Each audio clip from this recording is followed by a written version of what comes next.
Welcome to the Ernie Chambers Show.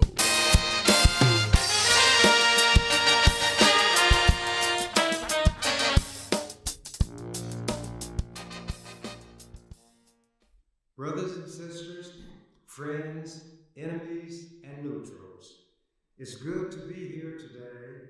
There are a lot of people who are not here, who was here the last time I was here, and many of them are found in Gaza, where the Israelis conducted an airstrike and killed dozens and dozens and dozens of people, with more than half of them being women and children.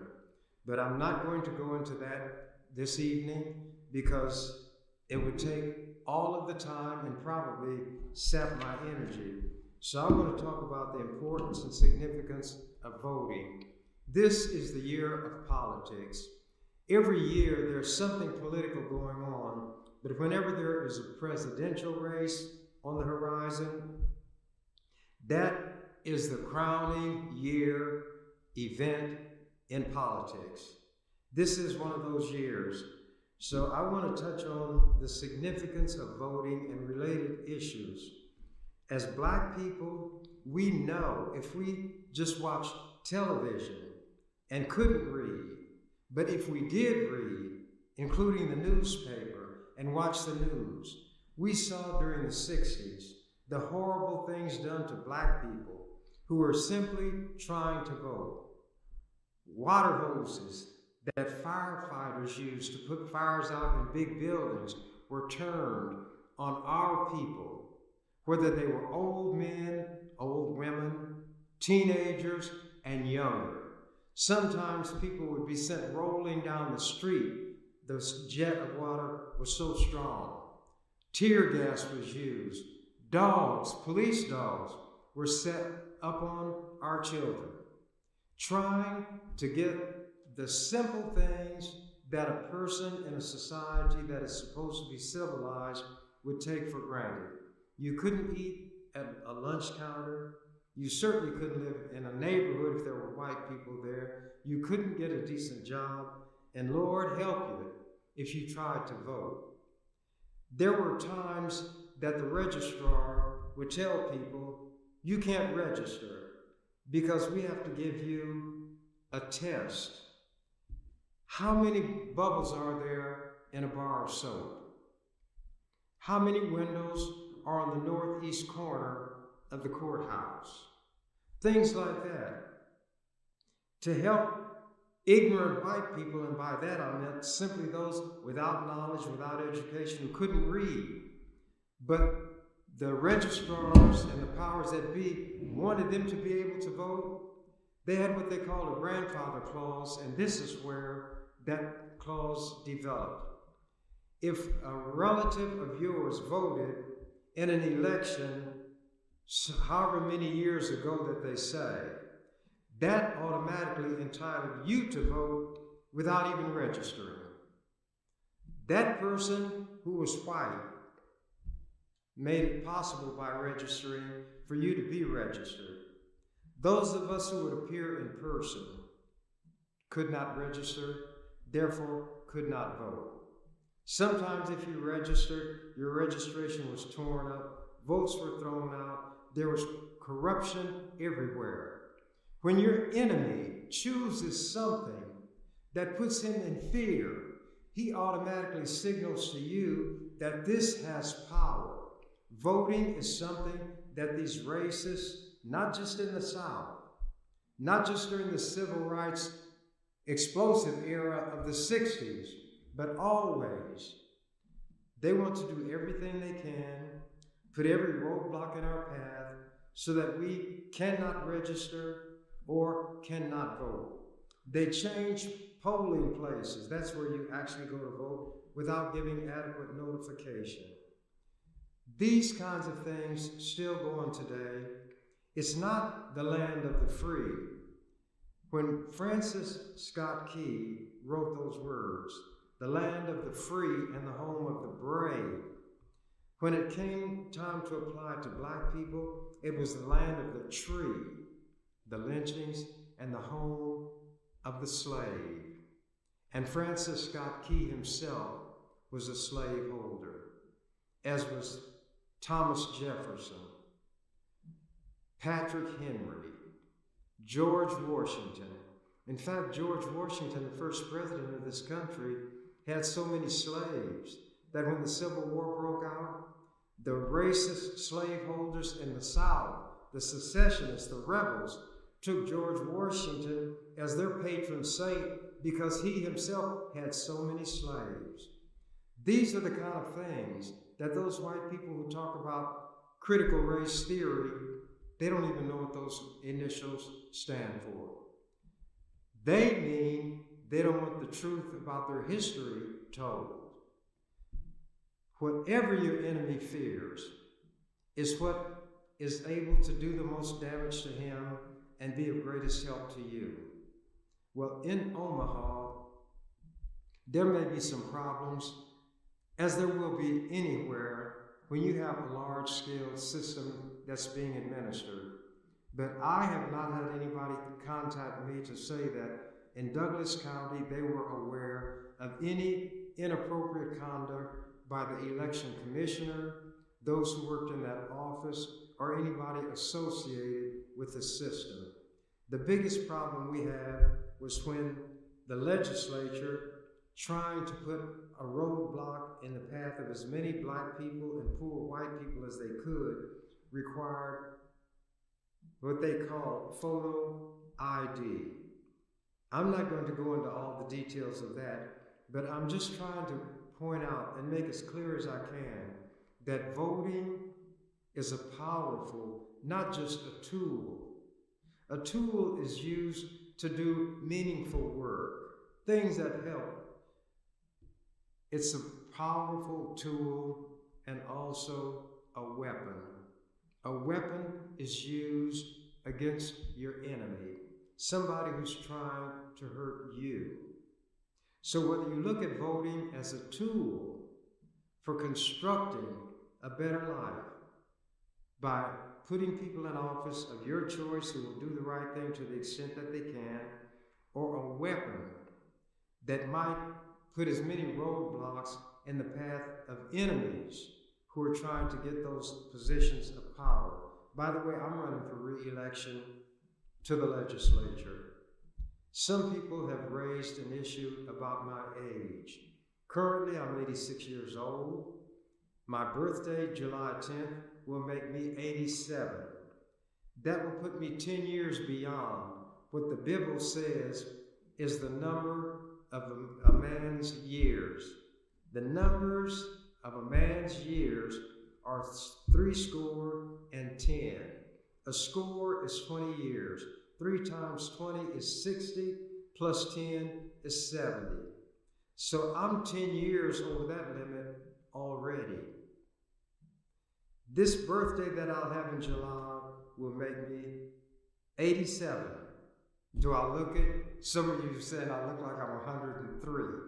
Well, if I look like 103 and I'm still here and can drop down and do 25 or 30 push-ups whenever anybody would catch me on the spur of the moment, well, I'm not too feeble. And I believe that my mind is clear. How many of you can do this? Z, Y, X, W, V, U, T, S, R, Q, P, O, N, M, L, K, J, I, H, G, F, E, D, C, B, A. For those who may not know, that's the alphabet backwards.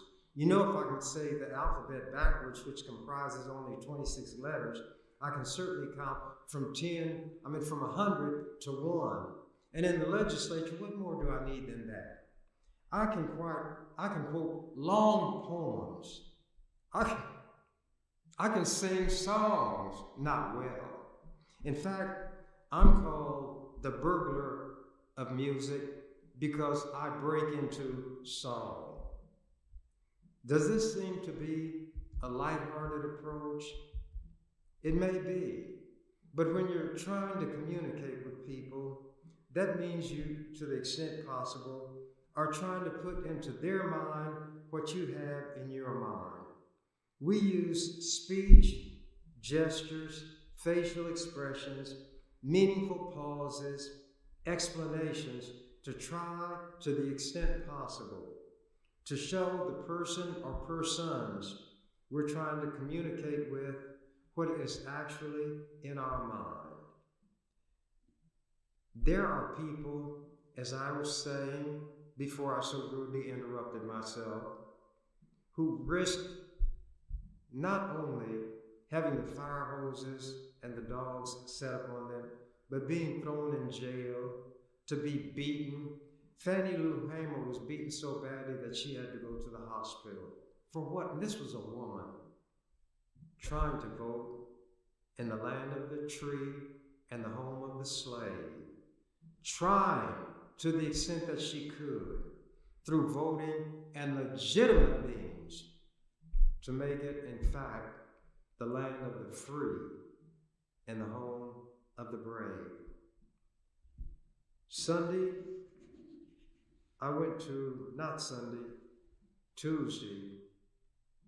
I went to a memorial for Carol Woods Harris. I don't go to funerals. Jesus said, let the dead bury the dead. Memorials, on the other hand, are designed to commemorate what a person has done, what makes them meaningful, and those kind of things. It does not have to do with death, although death is the occasion that brings people together for it. I'm going to read an excerpt from an article that appeared in Saturday's World Herald. Now, black people, before I came along, could not get on the school board, the city council, or the county board. Those elections are what are known as at large. Everybody would vote. Well, black people don't have enough votes in Omaha to put somebody on the school board or the city council. Certainly not enough to put somebody on the county board when our relatively few votes and a much greater number of white people's votes. Carol Woods Harris was what I call not only Carol Woods Harris, but Brenda Council, the county board member. If he's watching, I hope he thinks that I couldn't recall his name, but before I get through, I'm going to tell you who I mean. The headline in this article from Saturday, Carol Woods Harris, 84. Service set for pioneer in business and politics. Carol Woods Harris, a pioneering community and political leader who helped pave the way to leadership for younger generations of black people and women, will be celebrated at an Omaha service Tuesday. Woods Harris was the first black person elected to the Douglas County Board and served 3 terms. She also was elected to the Nebraska State Board of Education. Woods Harris died in April in North Carolina, where she had gone to live near family after her second retirement in Omaha. She was 84. The Omaha Memorial Service will be at 11 a.m. Tuesday at Clare Memorial United Methodist Church, 5544 Ames Avenue. Woods Harris is remembered in Omaha for not only being a pioneer as a black woman in politics, but also as a mentor to others. She was always open to mentorship, said Douglas County Board member Chris Rogers, who was elected to Woods Harris's former District 3 seat in 2004. Woods Harris, a Democrat, won election to the Douglas County Board in 1992, the first year of elections for the board by district, and that was a bill that I fought tooth and nail for in the legislature. People often ask me, what'd you do while you were in the legislature? I got district elections for the county board, for the city council, for the school board, and a lot of people in Omaha and Nebraska don't read the newspapers.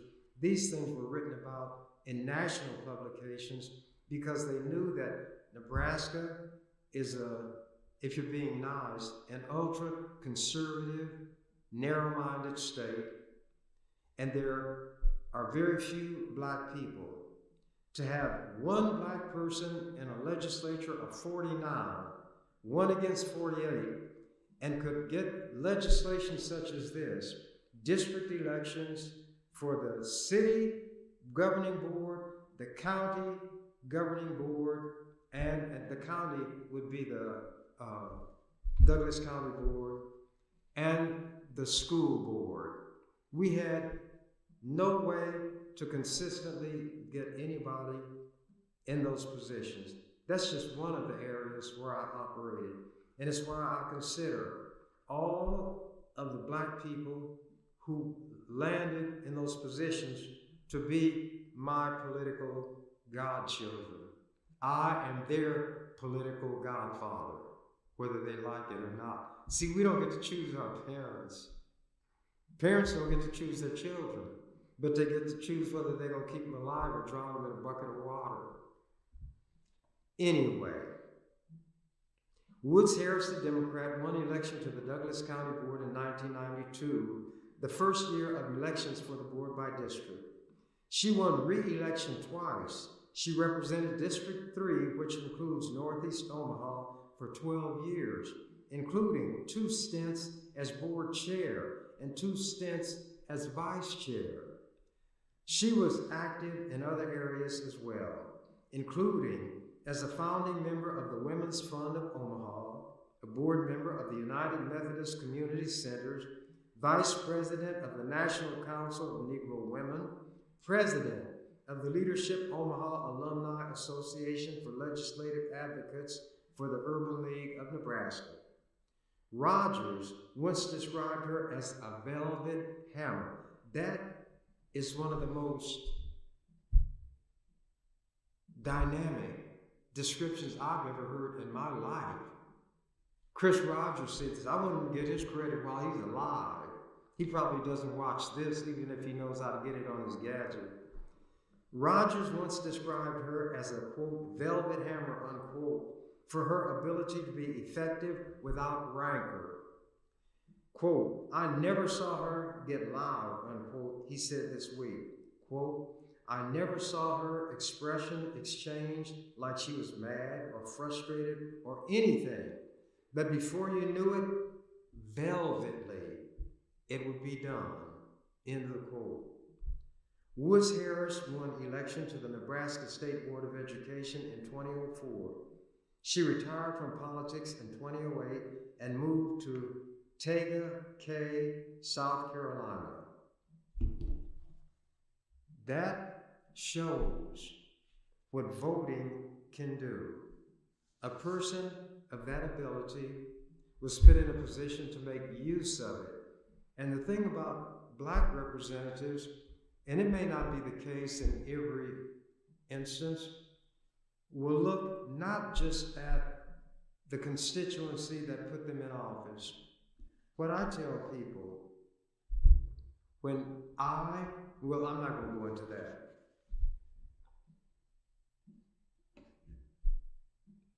Do you all realize that the Constitution of the United States, the land of the free and the home of the brave, makes 4 references to slavery, the acknowledgement that at the time this country was founded, slavery was in full flower? I told you that Francis Scott Key wrote the words to what became the national anthem. There was a battle in Louisiana, Fort McHenry, and it was going roughly. They were fighting the British. And then when daylight came, the flag was there, so he said, oh, say can you see, by the dawn's early light, what so proudly we hailed at the twilight's last gleaming, whose broad stripes and bright stars, through the perilous night, or however it goes. I'm not too good at it. But anyway, he wrote the words, but he was not a lyricist. He was not musically inclined. So guess where the melody that is almost unsingable came from? There was a Greek god named Anacreon. He was the god of liquor, wine, and carousing. The English people composed this song to Anacreon in heaven. And here is the melody of that song rendered in part by the burglar of music who breaks into song. Da da da da da da da da da da da da da da.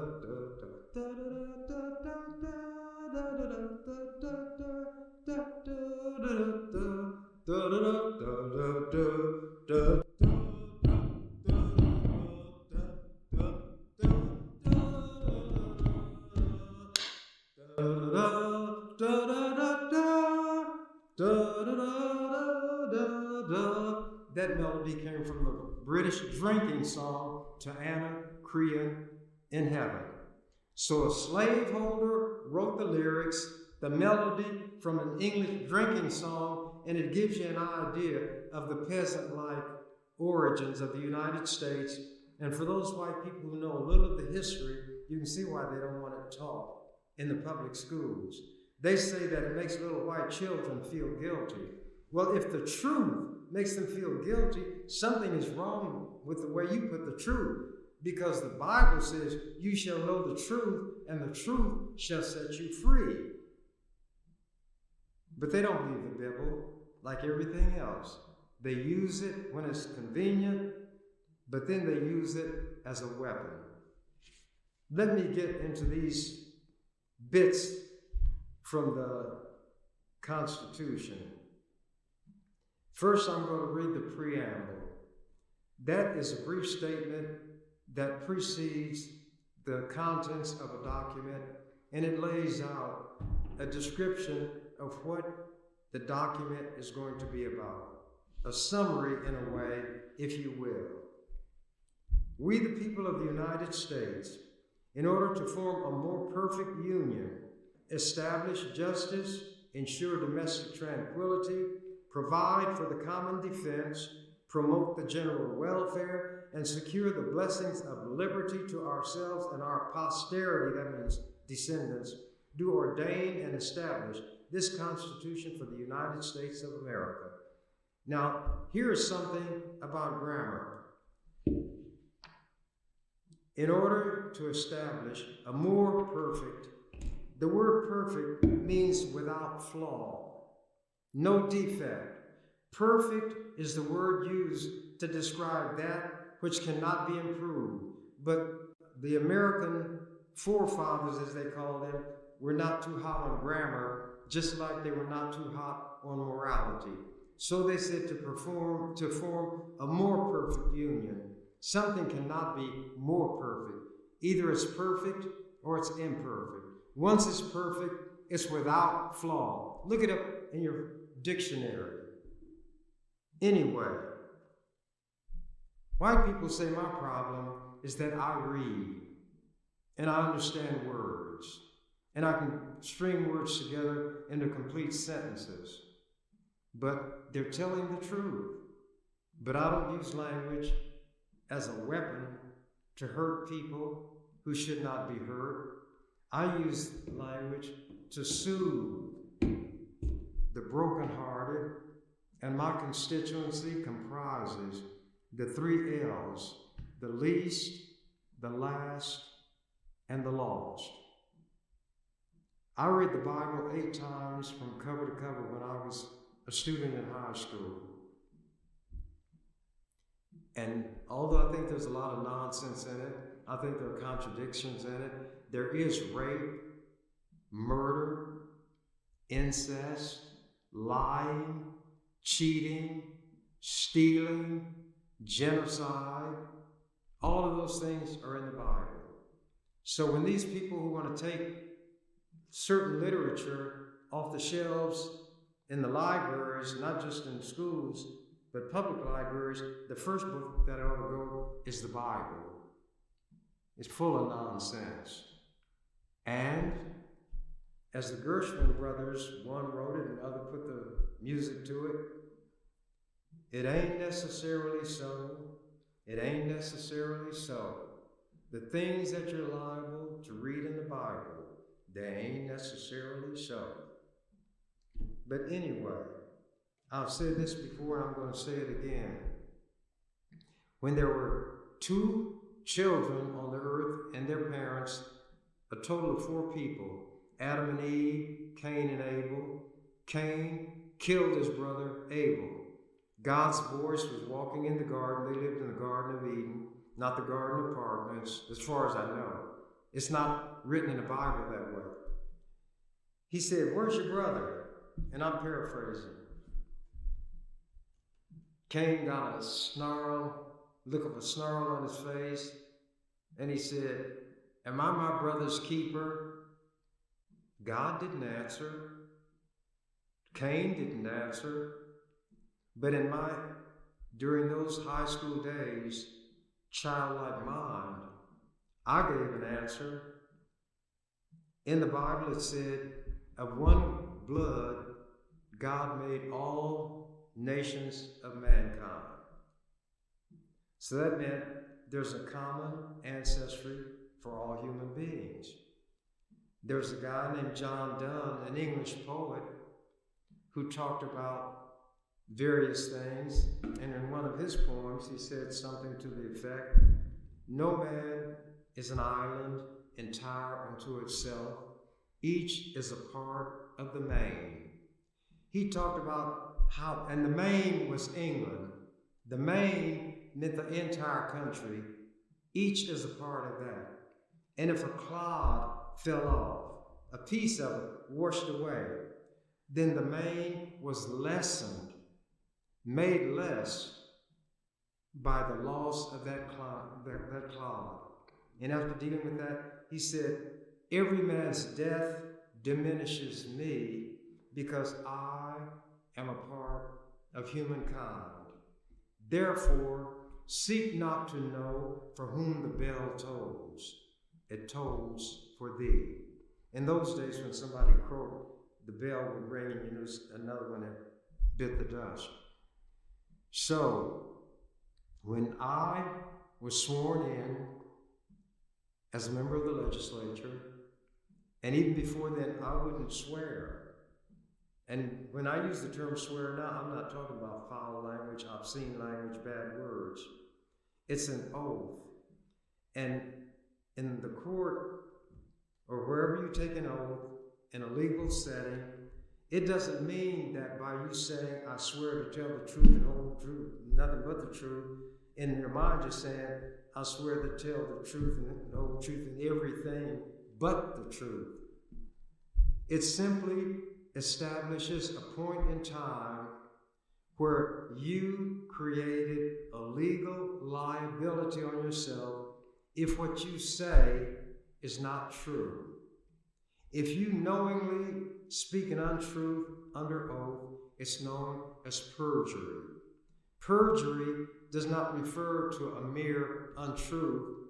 It is an untruth knowingly and intentionally spoken when you are under oath.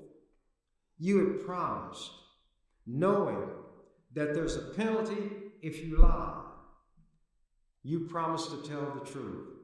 So when I put my hand up like we all do, I don't mind doing that.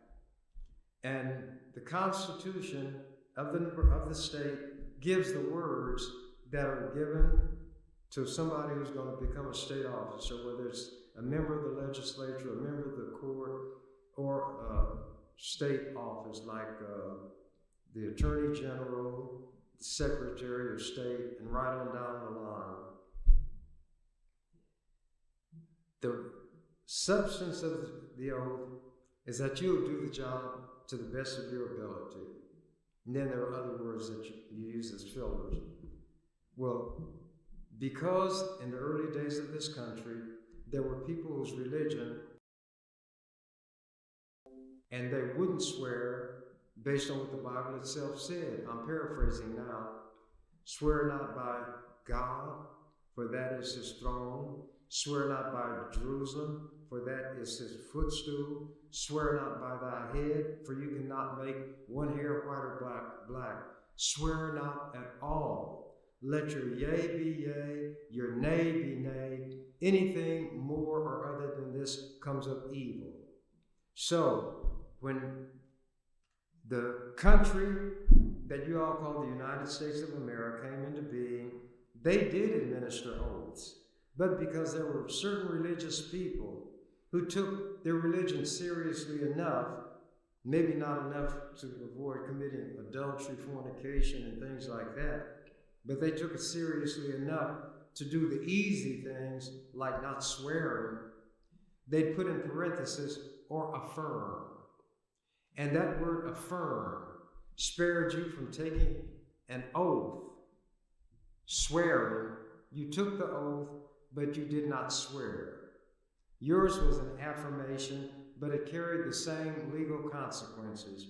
If in that situation, which otherwise would require the taking of an oath, you gave an affirmation and you knowingly, intentionally lied at the time you took it, then there can be legal consequences.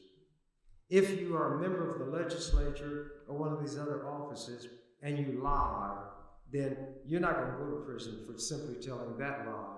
All politicians are presumed to be liars. But when I gave my affirmation, I meant it, and I did it without what is called reservation. That means you say certain words, but you leave unspoken the notion in your mind that I'm not going to do all of that. I'll go this far and no farther. When you hold back on it, that's a legal reservation, mental reservation. My intent, because I promised people when I first ran for the office, I was going to do the best I could to carry out the duties of that office, which meant to help everybody that I could who needed help, regardless of race, creed, color, religion, sexual orientation, anything born of a man and woman is a human being. And since of one blood, God made all the nations of the worlds of men, then everybody born is my brother and my sister. And whereas Cain did not give an answer when God said, "Where's thy brother?" Cain answered with a question, "Am I my brother's keeper?" So I answered it. To the extent possible, I am my brother and my sister's keeper. And to the extent that I could, I kept that affirmation. I have people calling me to this day, lamenting the fact that I'm not in the legislature. White people who say, and I've got letters to this effect, I called my senator, he or she would not even take my call. I wrote, I got no response. I contacted you, and you got something done. That was not to make me a hero. It simply made me true to myself. I don't do things to impress anybody. I have an internal governor. You all call it a conscience. I call it what I call it. And that's between me and me. Now, that one inside of me is I let people know I have one true friend, and I give him a male gender because I'm male. He is deep down inside of me. He knows me. He knows everything I do. He sees everything I do. He knows everything I say. Maybe I can fool all of the people. Lincoln said you can fool all of the people some of the time. You can fool some people all of the time, but you can't fool all people all of the time. Well, Trump has fooled his people all of the time and continues to do so. But nevertheless, this one inside of me will not let me rest if I have not done what I have voluntarily obliged myself to do. But when that one inside of me says, "Well done," that's when I can lay my head on the pillow at night and sleep the sleep of the just. And that is how I live. That's how I direct my life. And I don't tell anybody they have to do as I do, because they have their internal, whatever they call it, as I have mine. But I never give up. I trust my own judgment. I will never quit. And whereas to try to get somewhat poetic, I may fly in the upper regions of the air and soar like an eagle, but I never lose the purposeful swoop of the falcon. And that's the way I operate.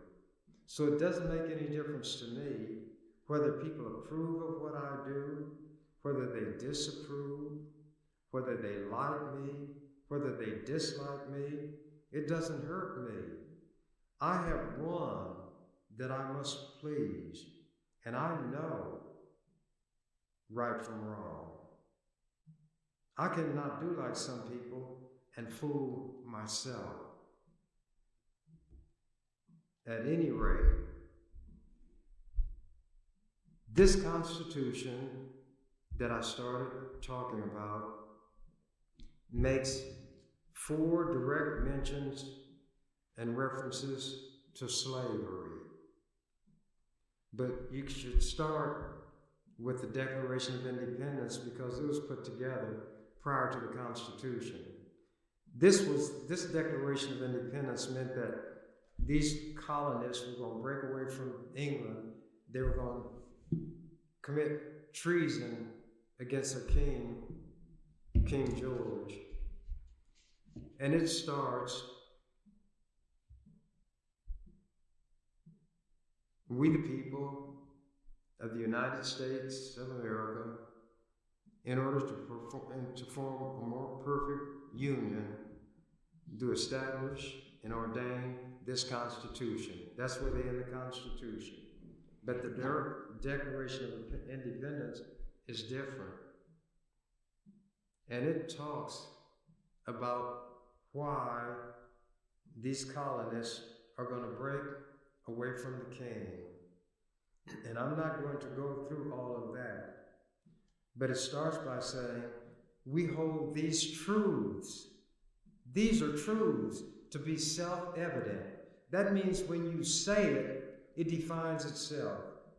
We hold these truths to be self-evident, that all men are created equal, endowed by their Creator with certain inalienable rights. That means you can't give them up yourself even if you want to, because as a human being, there are certain things that attach to you, and you cannot do away with them even if you try. Even if you conduct yourself in a certain way, you still remain a human being. Endowed by their Creator with certain inalienable rights, among these life, liberty, and the pursuit of happiness. To procure these rights, governments are instituted among men, deriving their just powers from the consent of the governed. Notice they say men, not women. And that they derive their force, the government, from the consent of the governed. Anybody who's governed has a right to either consent or dissent when a certain policy is in place. But not to take up arms, that becomes a revolution. But black people were not included in that we the people. We were never included when it came to having all of the rights that goes along with something like that. But then this Constitution of this country that was supposed to be a beacon of light to everybody else had to acknowledge that they had enslaved people. They treated us like cows, pigs, and chickens. They raped black women, raped little girls.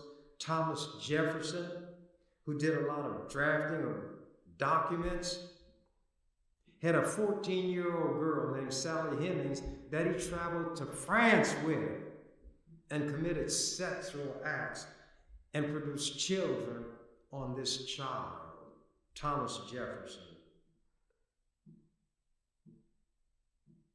And they sold us like cows, pigs, and chickens.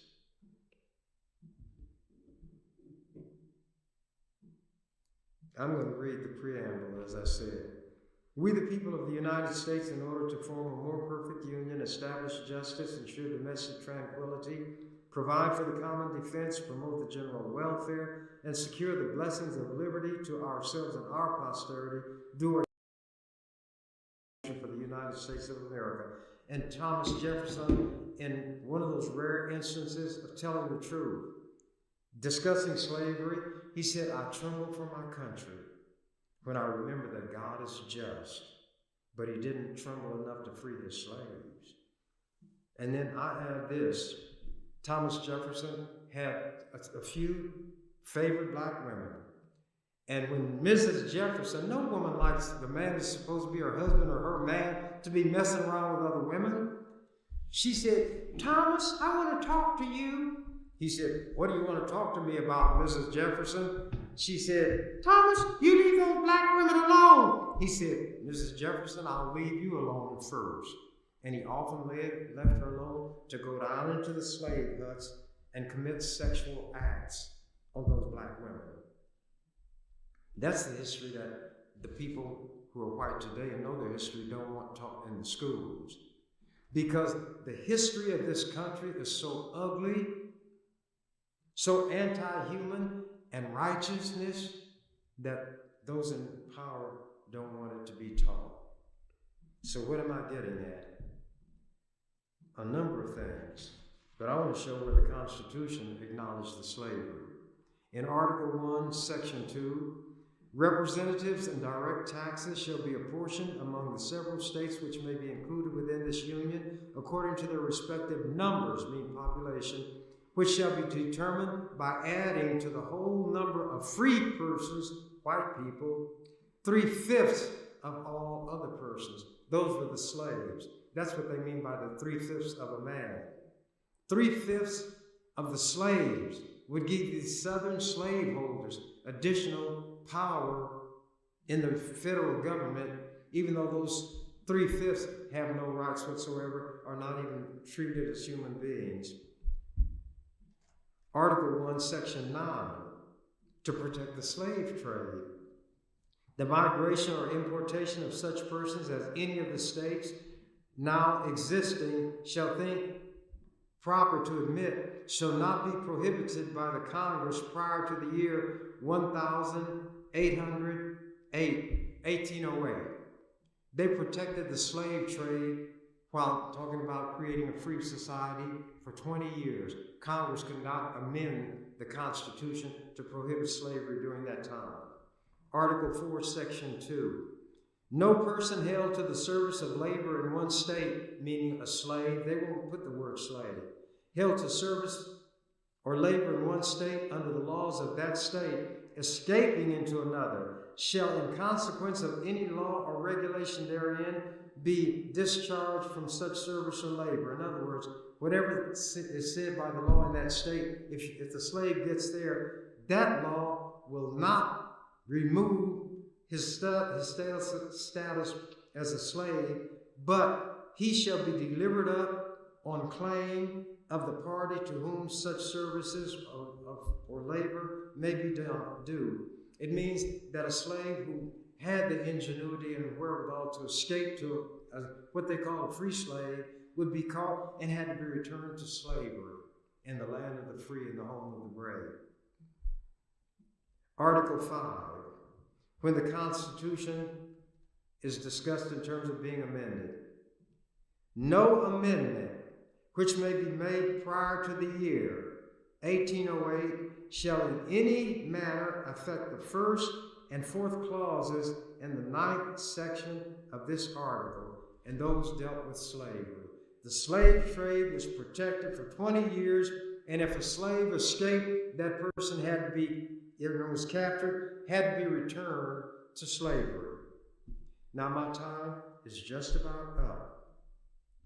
So I'm going to indicate that when people fear the vote, fear those who vote, it lets you know what is the strongest weapon you have at your disposal to fight your enemy. Black people, I'm talking to you especially.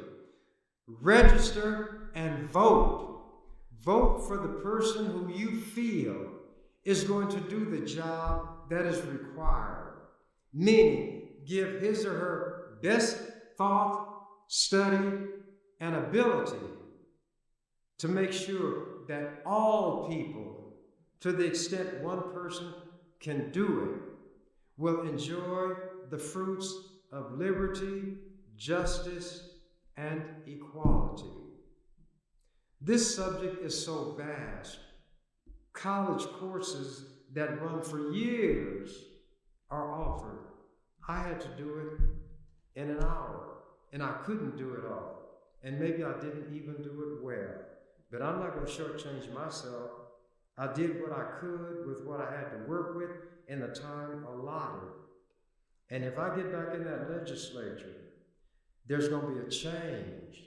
And I've had people call me from other parts of the state who said if they could vote for me, they would, but they know they can't. And one of these times I'm going to discuss how it was that I got the things done in the legislature that I did, such as retaining the one electoral vote that Nebraska has. And when I kept it and Biden won, national media said that that one vote could deliver the presidency to Joe Biden if he did not win Pennsylvania, and it was put there by the only black member of the Nebraska legislature. You all don't know what you have, do you? And some of you who know what you have don't like it, do you? Well, I got to be me. What else could I be but what I am? And take it or leave it, like it or love it. What you see is what you get. And as the canary said, when he found out that the door to the cage was open, I'm out of here.